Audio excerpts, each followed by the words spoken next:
everyone, and welcome. So my name is Stephanie Ludington, and I work at the Sanilac County Health Department in our substance use prevention area. I am going to be your host as we are navigating through our presentation today. So before we start, I would like to thank you all for attending our Healthy Living Together webinar today on the bread making of sourdough, which is the current fad in the bread making world. So your presenter today, is from the Wild Mare Bake Shop. Her name is Mary Gilbert. So Healthy Living Together is a project that was developed by McKenzie Health System in collaboration with the Sanilac County Health Department, MSU Extension, Great Start Collaborative of Sanilac, and Sanilac County Community Mental Health to help you on your path to a healthier life.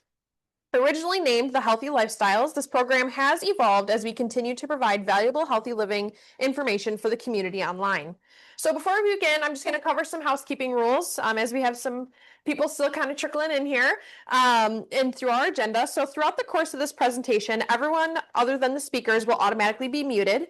We will have the question and answer function open for all questions and comments that you may have. We will address these questions at the end of the presentation. You can find this Q&A function at the bottom of your screen. This event will be recorded and a link with the recording will be sent in a follow-up email. Thank you once again, and with that, I will turn it over to Mary to start off our presentation. Thank you. Well, I know she said welcome, but I think all things are due as well. Hello. As she said, my name is Mary Gilbert. I am the owner of Wild Mare Bake Shop. I am a cottage food bake shop. So everything that I make is out of my home kitchen, prepackaged, and then sold at the shop that I have. I'm located in Lakeport, Michigan, but I am from this area. So here are my credentials and some disclosures. Number one, I'm a sourdough mom. And like I said, I'm a small cottage food business owner. I make sourdough that looks like this. I am not a doctor. I will be talking about some health benefits and stuff like that. And then I just know some things through trial and error and some research is how I've discovered what I have. I know there can be a lot of misinformation on the internet. When you're watching videos, it can be really confusing and contradicting. So we'll kind of address some of that. At the end, I will have some time for Q&A. So this is going to be me with this answer throughout almost the entirety of what's happening. It depends. So your sourdough journey really depends on you and what you want to do with it. There is no set guideline. What works for you is what works for you. If you only make one loaf a week, your starter can rest in the fridge. It can sit on the counter. It is really just determinant on what you want and what works for you. So like I said, the answer to many of the questions is probably going to be, it depends. But I'd like to start with the history of sourdough. So it started around 3600 BC, where evidence of fermented bread was discovered in Bern, Switzerland, some say in Egypt as well, and 5,000 years ago. It moved on to 3000 BC, where they're saying it was, like I said, found in Egypt. To 800 AC, sourdough bread processes spread throughout ancient Greek and the Roman empires from Egypt. Moving on to 300 AC during the barbarian period, saw the disappearance of bread baking. So then it transitions to how professional bakers reappear in France, where when we think of good bread, we probably think of France, right? Then in the 1800s, baker's yeast, commercial yeast, was discovered. The miners of the California Gold Rush in 1849 used these sourdough starters to make bread out in the remote gold fields.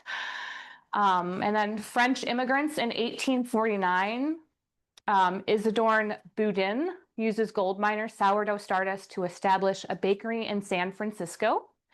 Sourdough is once again popular in 1896.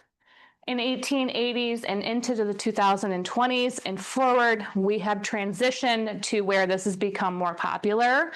Specifically in 2021, when we were all home during COVID, this kind of gave us something to do, and it's where it really exploded. It was all in your face. There's a lot of cottage food bakers, and the market tends to be a little saturated, but for good reason. So I would like to cover some of the terminology that surrounds sourdough and what it all means. I remember at the beginning of my journey, I was like, what the heck is all of this? There's so many things happening. How do I keep it all together? So the starter is your mother. It's that mixture of water and flour that captures your wild yeast and bacteria and serves as your natural leavening agent, which is essentially just your rise, right? Like commercial yeast would do. And your agent for baking bread. Another one that always confused me, and is again, it depends, is autolyse. So autolyse is the process where you mix your flour and water, let it rest, and then it activates the enzymes to improve gluten development and flavor. This is adding your salt after it has had time to rest. I don't do this because there has been a number of times where I go, did I put that salt in there? I don't know. So I just started doing it at the beginning. Okay, things get in the way, it's okay. So bulk fermentation is one of the things that was very confusing to me at first as well. So it's the initial process of rising or the dough rising after you mix. This process starts as soon as you are done mixing. I thought at the beginning that it was specifically just when it's at the end of no, it's as soon as you start mixing, this process begins. And then there's two different types of gluten development structure that you may have seen videos on that are just very common, and it's a really good way outside of, you can use your stand mixture that helps develop gluten, sure. But these are during that bulk fermentation process where you're building that gluten. So stretch and fold is the technique where you're taking one corner of your dough, you're folding it in. You rotate another corner until it's done about 4 times. This process is used more often in higher hydration dough compared to the coil and fold method, whereas really where you take your whole mass of dough and you kind of just pick it up until it stretches and then you fold it over itself, just like you would think of a spring. So the science of it, how is it healthy? How does it work? The wild yeast and lactic acid bacteria ferment. So they feed on the sugars of your flour. That's what's building it. So all flour has that protein in it and sugars. All carbohydrates are sugars.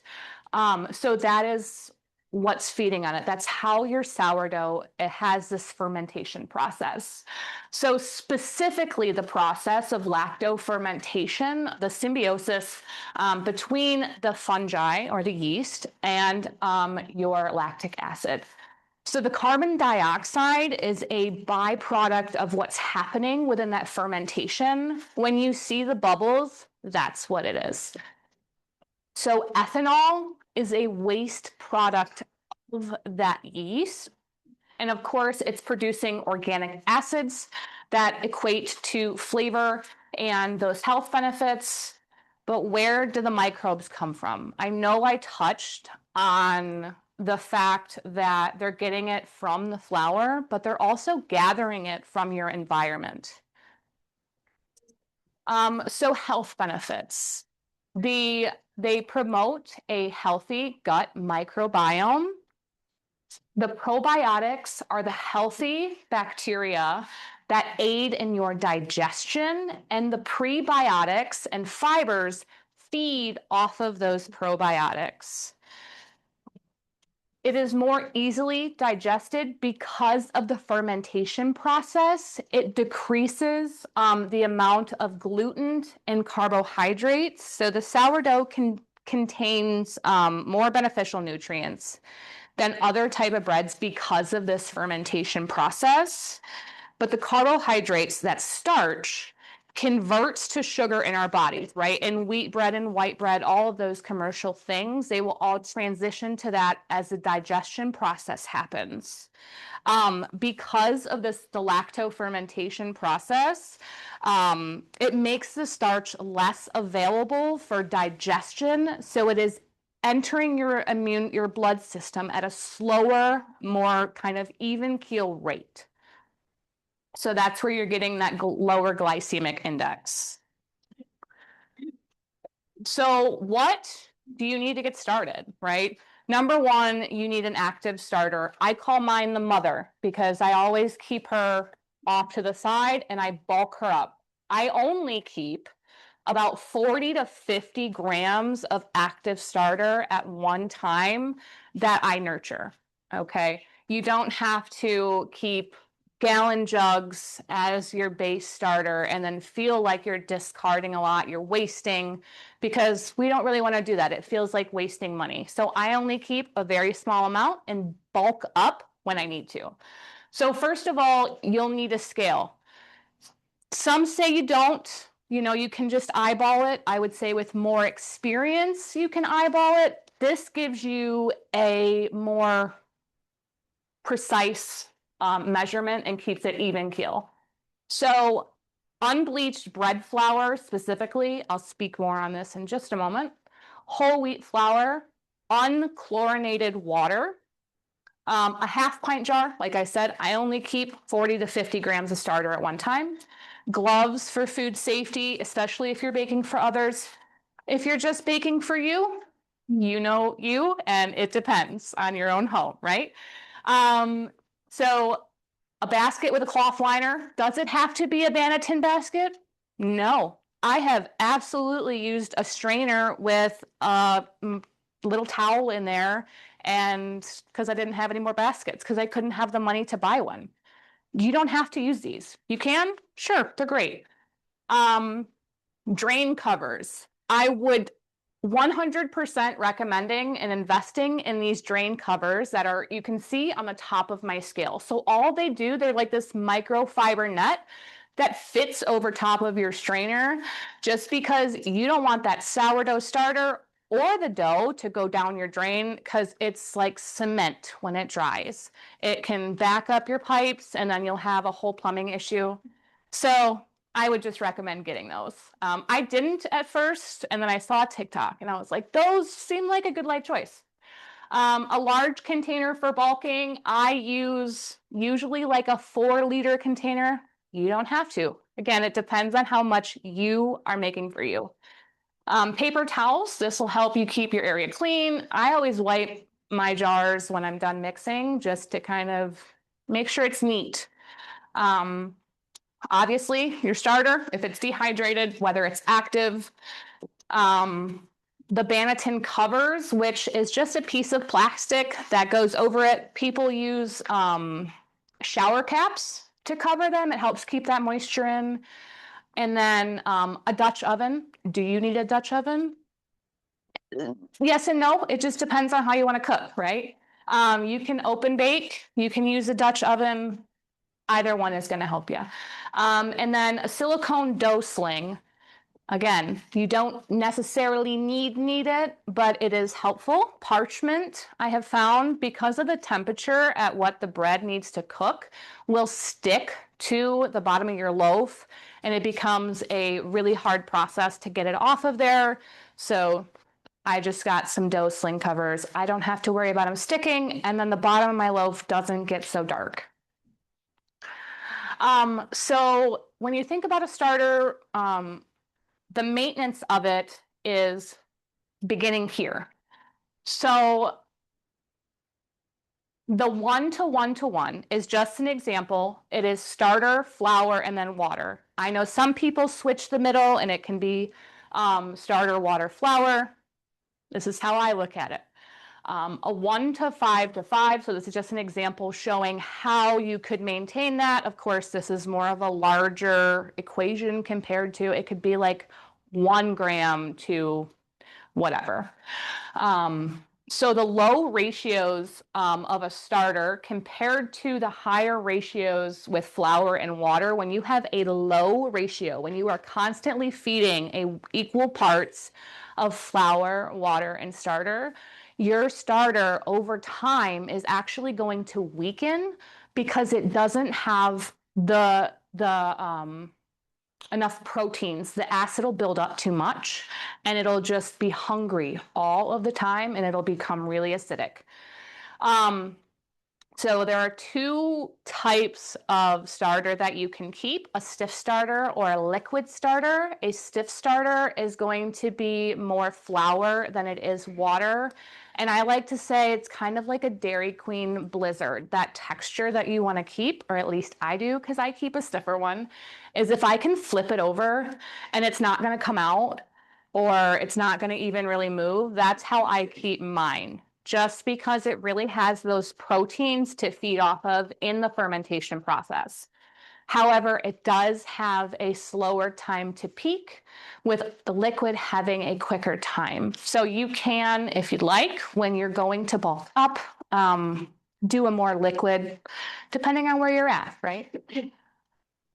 So flour matters. It really, really does. I know there's recipes out there that say that you can use AP or all-purpose flour. I choose to use bread flour because there is a higher percentage of protein. I use King Arthur specifically because it's an unbrominated, unchlorinated, or unbleached, basically. And when they come in the bulk packaging, it's special patent, which you can actually get this at Country View. Just shout out. So higher protein equals more gluten development, right? So I'm going to go through briefly how we're going to start from dehydrated and a scratch starter because they're very similar.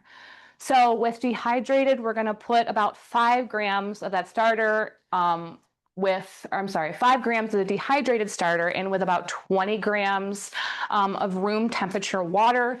Room temperature is fairly important because cooler water is not, it's got to come up. So that warmness also helps that fermentation process. Obviously not hot because it'll kill that yeast rather than feed it. We're going to let that sit for an hour, basically until it's all dissolved. And then we're going to add 20 grams of flour to that mixture. I add whole wheat to my flour mixture. And I do this because it has a higher protein, or it's not a higher protein, but the whole wheat has the entirety of the grain, which gives it more to feed off of. If you want to bump up your starter once it's established, you can add some rye as well. I haven't done that, but I've heard it works wonders to kind of give it a kick. If it's like an energy drink for your starter. Just cover it and come back tomorrow. Now, when I say cover, I know there's some information out there that says, oh, you can use a paper towel. I don't recommend using a paper towel simply because it can collect bacteria, bad bacteria, and potentially kill your starter. So I always just have when I keep it in my half pint, I have like the lid and the ring like you would for like a jelly, and I just let it be loose. Tightening that all the way can equal a really big explosion because all of your gases are building up. And if you think about like when you shake a pop and you open it and it just explodes, that's what your starter can do. So always leave that lid off so some of those gases can escape. Notes, like I said, non-chlorinated water is fairly important. Don't use that coffee filter or the paper towel because it can let in the bad bacteria. Do not ever seal your lid. Temperature matters. So a lot of the recipes that you're going to see on the handouts that you all have is based off about 74 to 75 degrees when it comes to your dough and your starter. Okay, so day 2, don't throw anything out. Don't discard. You're going to add 30 grams of 50% flour mixture, which is the whole wheat and the bread that I spoke about. and 30 grams of water, so equal parts. Mix well, come back tomorrow. Day 3 to 6, this is where you're going to start seeing those bubbles. That is a great thing. It means some of that bad bacteria, it's kind of going through that process. It's establishing the good bacteria. It's going to burn that bad bacteria off. This is where, and only when, you see bubbles, should you discard. If you don't see bubbles, do what you did the day before, add a little more flour, water, mix it up. Discard all of but 25 grams.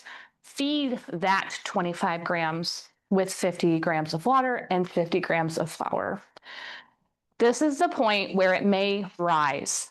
It's trying to trick you. It's burning off and it's going to have that false rise. This is, like I said, that bad bacteria. At this stage, until it has been well established, do not keep any of your discard. Just toss it in the trash. 6 through 10, continue to discard about 80% and feeding what is left over. Watch your bubbles. But when do I know when it'll be ready? What is peak? What is falling? What is discard? What are all of those things? So this is a chart that'll show kind of what that looks like. So just refreshed, AKA fed, it's not going to have any volume. There's not going to be bubbles. After a short amount of time, it'll start rising, get almost to peak, and then at peak, it's going to have a bit of a dome. It's not going to be flat out on the top. Once it gets flat out on the top, it'll start to fall. And you can see some of this discoloration on here. It might be hard, but you'll see streaks of it on your jar. That's how you know it's falling. Can you use it while it's falling? Yes. It depends on what you would like to do, right? So this is what a fully mixed starter should look like. You can see here that it is still lumpy. There's dry spots. I need to mix this more.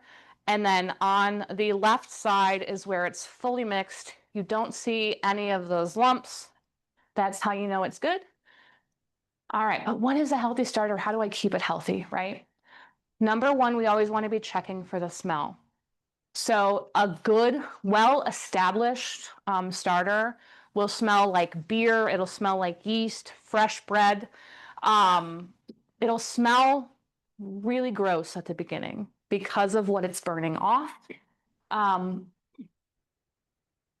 your look. So it'll have bubbles throughout, which if you look above my line, you can see some of those. This picture of this is when I was bulking up, but I don't use rubber bands. You can. I just use a dry erase marker and write on there what time it was. I tried the rubber bands. It's fine. Do what you want. But the look, it'll have the bubbles throughout. It depends on how much you have. Sometimes the top will dry out a little bit. It's fine. You can just scrape off that dry and just mix the rest. So it's alive. It can kind of be, this weird thing. You'll hear popping and all of those are wonderful. All of that stringiness in there, the holes, that is all good gluten development. What is a weak starter? Is it weak? Is it dead? We're going to talk about it. So a weak starter is going to smell like acid, acetone, nail polish remover, stuff like that. That's how you know that it's kind of uneven there. It needs a good feed. Look, it's only going to have very few bubbles. It's going to be, it's not going to really rise within that time, a general time frame, right? Thin or watery, it can have some separation there. Now, there is a couple things that you can look at it and go, oh my gosh, jump scare. Is it dead? I think I killed my starter. One of them is hooch. It freaked me out so bad the first time I saw it, but it is just an alcohol byproduct. A lot of the times just after it's been in the fridge for a while, it's just alcohol. It's going to be clear, it can be gray, it could be pitch black, and that forms. Now you can save that or you can pour it off. I pour mine off. But like I said, so Camsies is another thing that is really creepy looking, but does not mean your starter is dead. It just needs help. So that crinkly looking film on the top, it's going to look like this side here on the right. Just scrape it off, mix, feed. So when you pour off that hooch, you're keeping your sourdough at a more neutral and mild flavor. If you stir it in, it's going to increase your acidity, produce a more tangy and sour flavor bread. If you like that, you like that. If you want a more mild, you want a more mild. How are we going to strengthen this though? So back a couple slides ago, I was talking about peak.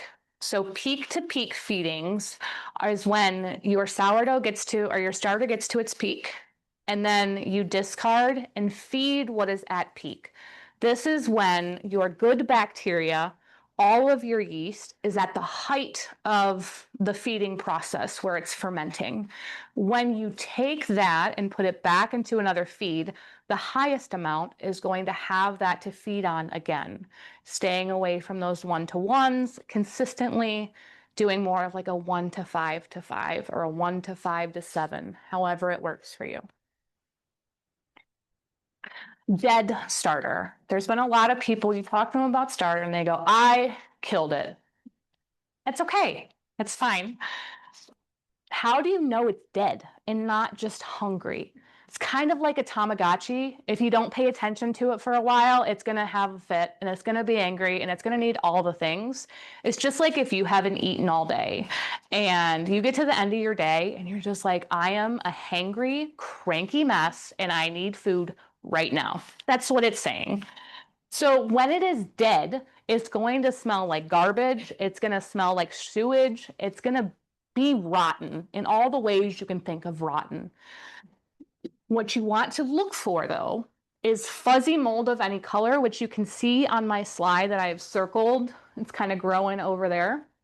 And it's going to have a discoloration, pink, orange, red, or yellow. This is specifically the Serratia macaron, that bacteria. Big words. But it's going to have that. And it doesn't have to be like all the way around. This is a pretty extreme case. It can just be dots. So every time you go to feed, every time you look at it, you want to check for those. So yeah, that's how it's dead. Otherwise, it's just hungry. All right. Now we've figured out our starter. We know how to maintain it. What's next, right? We got to find a recipe that works for us. So an example of a recipe that I have here is 100 grams of starter, 320 grams of water, and 500 grams of flour. You can do more or less starter. We'll talk about why that's important here in a minute. So the less starter is going to be a slower fermentation time, which slower bulk fermenting time for your dough. It's going to create a more sour flavor. But it's ideal for a more open crumb. And houses that are warm or for warm weather. Because as I found out through my journey, weather matters. Even if in my house it feels like the same temperature. I don't know why it does it the way it does, but it does. But this is a starter percentage calculation. How do you determine how much starter is in there? You'll hear things that are like, oh, this is 100% starter. This is 20% starter. This is XYZ. This is how you calculate that. So you take your starter, divide it by your flour, and multiply that decimal by 100 to get your percentage. Hydration. So hydration is important because it affects the crumb, which is the inside of your bread. So if you want a more tight crumb, you can have a lower hydration. I typically work with dough because I'm it's easier to work with when it's lower hydration. It has a lot more kind of forgiveness in what you're doing. I typically work with about 68 to 71% hydration, but there's people that can go up to 80% hydration, and I'll show you a couple pictures here in just a minute on that difference. But this is how you calculate it. So you're taking your total water, dividing it by your total flour, multiplying that decimal by 100, and that's how you get your hydration. The plus 50 there is adding in your starter. So your total water plus half of your starter, your total flour plus half of your starter. This recipe is at a 72.7. We could say 73, but technicalities, right? So what is the impact of hydration? That for a faster ferment time that I talked about, the enhanced gluten development, the improved flavor depends on what you want. Like I said, a more mild, a more strong, sour, just depends on you. And a more open crumb. So this right here is my most recent loaf. That's at 68% hydration. You can see how there's smaller bubbles, but I don't really see tunneling. This is a picture from Grant Bakes, which he has a 75% hydration on the top right, which he speaks to no autolyse, no bassienage, and no fuss. Then this down here is the bottom one to the right is an 80% hydration. So we can see there how our hydration is really affecting the crumb or the inside. I also, going through these, wondered what this was, the bassienage. It's a French method of baking that involves gradually adding your water to your dough to enhance your gluten development and achieve a lighter, airier bread texture. Usually you're holding back about 10 to 15% of your water at during your initial mixing and then kind of adding it in later. What is the process? So when we're going to make our dough, we're going to measure out our lukewarm water, not hot, because the end temperature is important at the beginning of our bulk fermentation. We're going to add our starter. You'll mix that until it's milky. One thing that I bought that I haven't really found to be as useful as some of the internet has. Have any of you seen that dough mixer that's round and has little circles in the middle and they use it? If you haven't, it's a tool. I don't like cleaning it, so I use a spatula. Do what you want. Mix it until it's milky. Add your measured out flour and your salt if you're not going to autolyse. If you're like, I'll remember the salt, add it after it has rested. After this point where you're mixing it for 5 to 10 minutes, you can knead this by hands if you need to. I use a mixer with a dough hook. That's going to strengthen your gluten. So your upfront gluten development, which is the process where it's mixing before it bulk ferments, and your stretching and folding, your coil and folding, is going to be what helps you with your crumb, with your oven spring, with the whole dough in of itself. After you've mixed that for 5 to 10 minutes, you're going to temp your dough. And there's a guide that I got from the sourdough journey that will show you that percent rise that you need. That's how I calculate mine. But I don't recommend a 50% rise unless you're going to bake it that day. So stretch and fold, coil and fold 1 to 3 times, roughly every hour, whichever you want to do, until you kind of have done it and there's no resistance. This is what that process looks like. So in the top left-hand corner, you can see that I have my sourdough sitting on top of my water. Below it, I have mixed it, so it's now looking milky, not chunky. In the middle picture, you can see where I have just started to mix it. This is more of your shaggy dough stage. You don't want to stop there. I know there's some recipes that say mix it until it's shaggy and then let it set. And sure, you can do that. I just don't. And then I just fully mix it until the picture on the top right. And then I temp it. Admittedly, this picture was taken at the end of my bulk fermentation because I forgot to get it at the beginning. I usually run my temperature at the beginning of my bulk fermentation between 75 and 80 degrees. But this is on what you had handed out to you. That's that sheet. He's really great. He's got YouTube videos of that's how you learn. But I wanted to pass this out. So bulk fermentation has reached my 30 to 40% rise that I normally aim for due to the temperature at the beginning of my bulk fermentation. There's lots of bubbles on top, but they're not large. I mean, they're large enough, but they're not overtake like you're blowing bubble gum. When you see that, you've most likely overproofed, but then you can turn it into focaccia. So never throw it out. We can always transition it into something else. Ignore the clock. Even the sheet that I gave you can be off because the temperature of your home and all the other factors.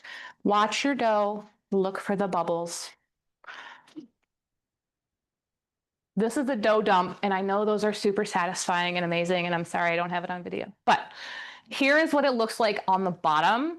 I cut to about 800 to 1,000 grams on my digital scale when I'm taking and measuring them out. I do a first shaping. I let it rest. I cover it with a tea towel, which is just like a damp like cloth, right? You don't have to do that part. You can mix it once and then put it in the fridge to cold proof. Or not mix it. You can shape it once and then put it in the fridge to cold proof. You can shape it once and then let it sit out at room temperature and then bake it right away. That is completely up to you. But I do my first shaping. I rest for 20 to 30 minutes. I do a final shaping, and then I cover it with those Banneton covers I was telling you about, and I let it sit in the fridge for 8 to 16 hours. That cold proof time is going to develop your flavor. Now, when it gets to a certain time, like certain temperature, that fermentation process in your refrigerator is going to slow down, but it shouldn't stop. So having it in there for a couple days at a time could make it overproofed. All right, now we're going to exit out of here. I know shaping can be a little intimidating, so I wanted to have some videos as I wasn't mixing in here to do it. So I'm going to pause our slideshow. I'm going to end it, and then I'm going to pop over to here. All right. So this first one is going to be a batard, which is the oval shape. A bowl is going to be your round.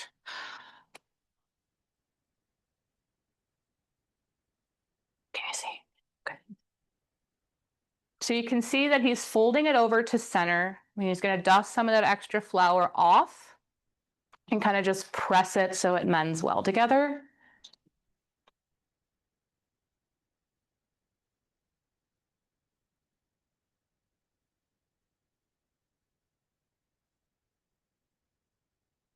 Flip that other side.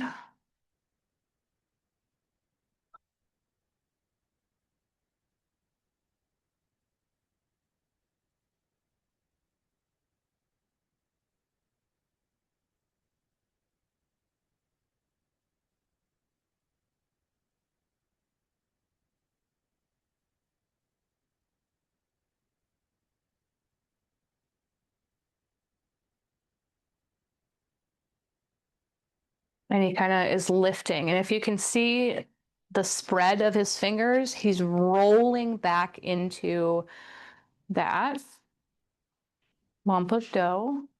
And again, just kind of rolling it and pushing back.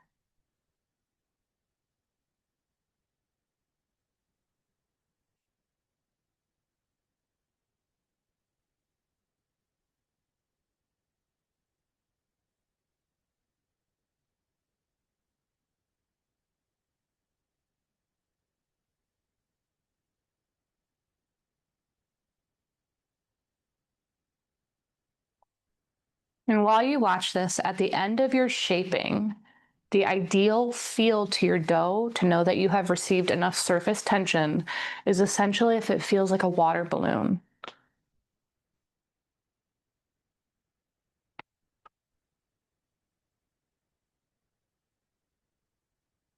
Okay. And then he's going to put it in his banneton and allow it to rest.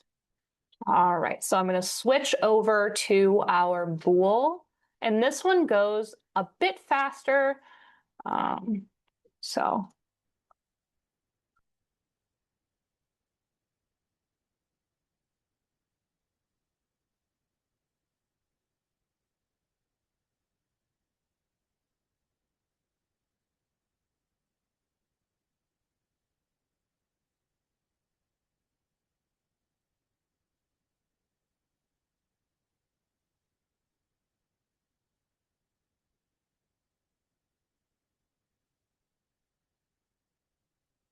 All right. I have always found that the pushing and pulling, which is what he was doing there at the end, he was kind of going around. When you do that, you're taking your fingers and you're kind of just curling. Okay. And then we will resume from here.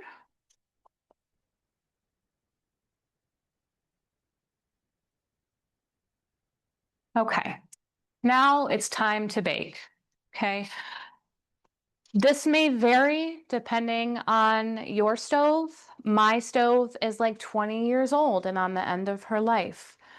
So there is some temperature guidance on the sourdough journey as well for baking temperatures. This is how I do it.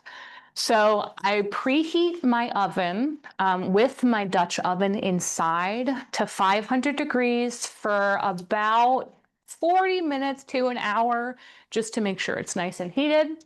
I pull my loaf from the refrigerator. I place my silicone sling on top.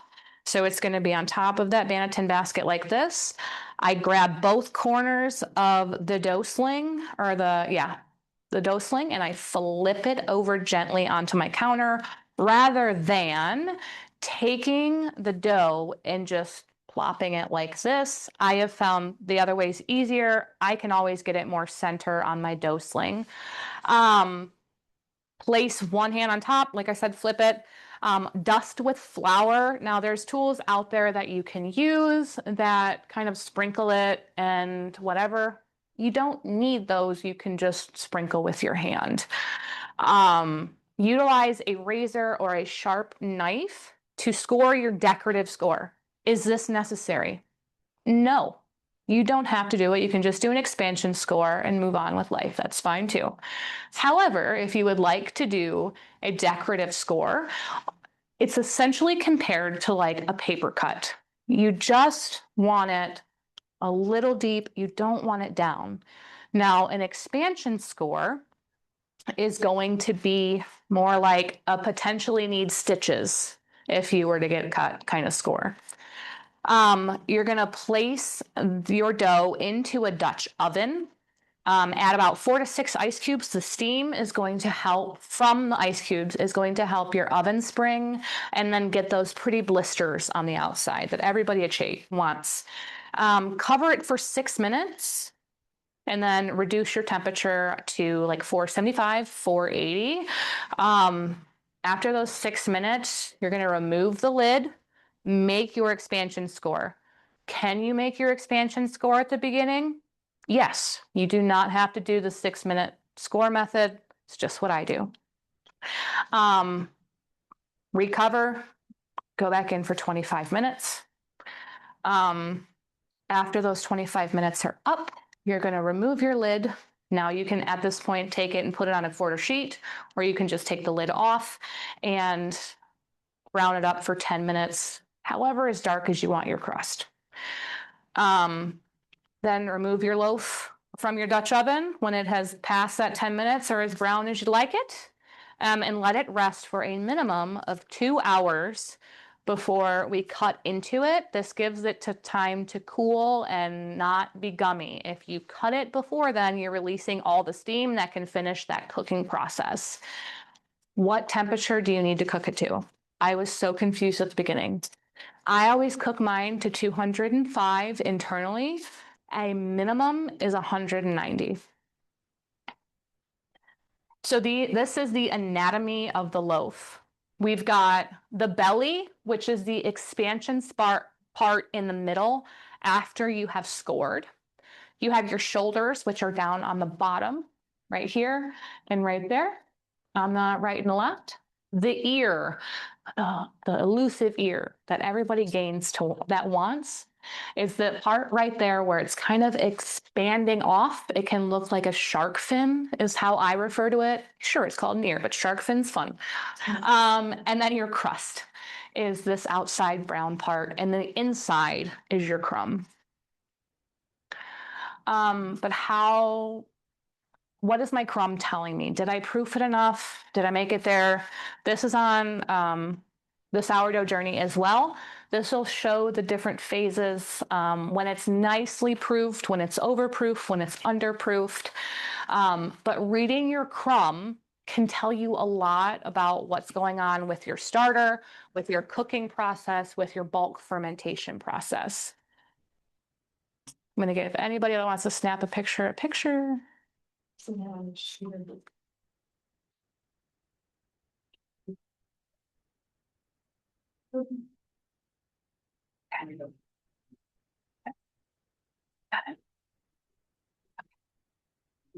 I can go, yeah, you're welcome. Okay, now this was my first loaf. Okay, you can see where I've circled in black, that bubble is tunneling. It has gone through. The bubble in the red, it's really gummy. It has no give. I probably underproofed this, more likely so than not. But I show you this to say the loaf at the beginning is a more recent one. This was my start. It is okay if it doesn't work out at first. Just keep feeding your starter. Just keep trying because you'll get it. All right, so I know that some of you have seen those in person that I have a gift. I know it was all that. So I wanted to hand out to those that want it an active sourdough starter from my mother starter as my thank you, and then we'll take some questions and stuff. So you know how to take care of it now. All right, is there anybody that does not want one or already has a good active one? Amazing. Pick up after we're done. We'll do this after. Yeah. Absolutely. Yeah. Okay. Let's do Q&A. Yeah. Okay. So there's my sources for images and where I got some of the other stuff. All right. Does anybody have questions for me? Yes. Okay, so you put the ice cubes on top of the bread. You put it on top of the bread and then put it in the. I just kind of throw them in there. I let them land on the side. Yeah. Right. Yep. I know some people put them underneath. I just put them in there and let it steam up. You can use a water bottle, like a spray bottle too. I just like the more extended release of the ice cubes. You could do more or less too. You find out what works for you.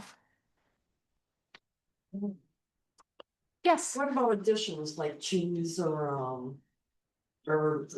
Sure. Yeah. So inclusions. There are some inclusions that can pause, entirely stop your fermentation process. Garlic is one of them. If you put raw garlic into your loaf, before your during your mixing stage, that'll stop it. It'll take forever. Another one that's really tricky to deal with is cinnamon and sugar. The sugar releases water from your dough itself. I haven't admittedly tried that. But keep in mind, like if you want to do cottage food and sell this, like jalapeno cheddar can't be done or things like that. There is restrictions within it. But if it's for yourself, you just chop it up, quarter inch, half inch by quarter inch, whatever size you would like.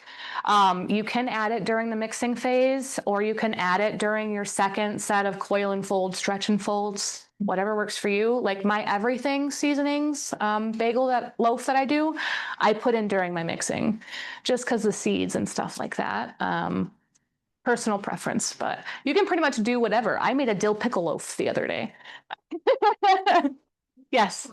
All that need to be gluten-free can eat this bread? Yeah, so people that need to be gluten-free. So there is gluten-free recipes that people have made sourdough with gluten-free flour. I have never attempted, but it still has gluten context. It's easier maybe for people with IBS and other medical issues with their gut, but if it's an allergy, I would say maybe try a gluten-free recipe and then build it up. But unfortunately, I don't have any experience with gluten-free. Thank you. Anybody else? Yes. You just keep measuring grams. Yes. Compared to cups. Yeah, so she asked if I measure always in grams or if I measure in cups. I always measure in grams just because measuring it in cups, it can be off. And sometimes, a couple grams can really matter. So I always measure in grams just because I like the precision of it. But like I said, whatever works for you. If you get a point where you're like, it's mixing and you go, this looks too wet, you'll get to know. Yeah, thank you. Anybody else? Is the water in grams also? Yes. So he asked, Grams? he asked if I measure my water in grams as well. I do. Yep. So I measure my flour, my water, and my starter all in grams. The only thing that I don't measure in grams is if I'm doing a recipe with milk in it, and then I have the milliliters. So Where do you get your recipes from? so she asked where I get my recipes from. Are you speaking specifically to my sourdough or just baking in general? Sourdough. Sourdough, sure. So with my sourdough, I started with a base recipe that I had found, but I've adapted it to what I like in the bread. So most recipes will have you at about 100 grams of starter to 320, 330, sometimes 350 grams of water. And it's usually always 500 grams of flour. I found for myself when I first started that those base recipes had too much hydration for the knowledge that I had. So I just scaled back the water, but I increased the amount of starter that I had because I wanted more of a mild flavor compared to the slower fermentation time where it's going to have more of a sourdough flavor. So I kind of found it, but then I developed it to what I liked. So it was a little bit of trial and error. You said unchlorinated water, is that like distilled water then? Yeah. So she asked about the water. So unchlorinated water can be bottled water, distilled water. You can use tap water. It's just whatever works for you. Not city water. Not city water, no. What happens if you did city water? So she asked about if you do use city water in your sourdough starter, that chlorine can counteract, right? It's a disinfectant almost, so it can kill some of that good bacteria, that good yeast. Yeah. Anybody else? Yes. Oh, what about coloring inclusions? Whether it's paste or liquid? Yeah, so she's asking about adding food dyes, right? Yeah, so I always use a paste. I just kind of bump down however much coloring I'm putting in, I'm bumping down my water by, 10, 15, however many grams you add in your, but the paste is kind of a little thicker. Sometimes you don't have to adjust your hydration, just depends. So, yeah. Anybody else? Yes. What is the least complicated recipe that has garnered you the best results? Ooh, she asked what the least complicated recipe that has garnered me the best results. It's probably the one that I have found now is where I take my 320 grams of water, I add in my 150 grams of starter, mix that up, and then I do 500 grams of flour. And that has seemed to, as I've gotten the hang of bulk fermentation, as I have consistently fed my starter and built it to be stronger, has really amped up my sourdough production. But if that discard, that once we can save it, we do save, I make a mean double chocolate banana bread that's a cocoa base with chocolate chips, and it can be a breakfast or a dessert. Do you have these recipes that you share with us? I wish. Yeah, I don't have it with me right now. Anybody else? You have to use the Dutch oven? She asked if I have to use a Dutch oven. You absolutely don't have to use a Dutch oven. You can open bake on a half sheet pan. But when you do that, you want to make sure that you're still getting your steam. So you can get like heated water and put it in, you know, a loaf pan or something and stick it underneath. So it's still getting that through the cooking process. Some people put ice cubes, you know, on another half sheet underneath. So that might work too. Yeah. Thank you. Anybody else?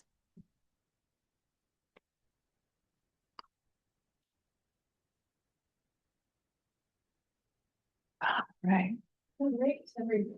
Well, thank you so much for coming in today. If you'd like to stay after and ask questions, I'll be here for a little while cleaning up, and then I'll hand out our starter. Thank you.